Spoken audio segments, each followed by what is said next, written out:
Yeah. May pamilya naghihintay sa dulo. Yeah. Ako ay namamasada lang naman, pero bakit ba naman ganyan? Ang bari ang kinikita sa pamilya nakalaan. Pawis ang puhunan ko, hindi madaling hanap buhay. Hindi ako nagkulang para lang may makain. Araw-araw sa kalsada, pangarap ay buhatin. Ikaw hindi nabanat ng buto para bulsa'y magkalaman. Sa isang iglap, tagiliran ko ang iyong pinuntirya't sinaktan. Isang pasada lang sana, uwi na sa tahanan. May batang naghihintay sa yakap ng kanyang ama, pero bakit ang kapalit ay malamig na kabaong? Pangarap ng pamilya, biglang naging abo. Ngayon ang biyahe ko'y patungo na sa langit. Sino na ang aagapay sa anak kong maliit? Hindi ka ba na konsensya kahit isang saglit? Buhay kong simpleng lumalaban, bakit mo pa'y pinagkait?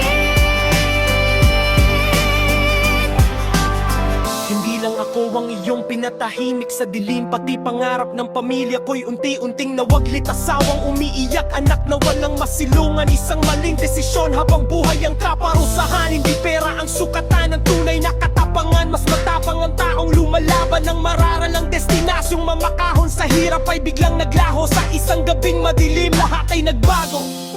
Kung may oras lang sana para balikan ang kahapon,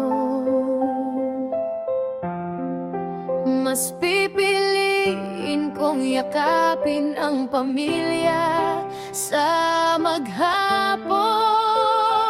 Pero huli na ang lahat, ako'y tahimik nang namamahinga. Ang naiwan kong alaala, sana'y magsilbing paalala.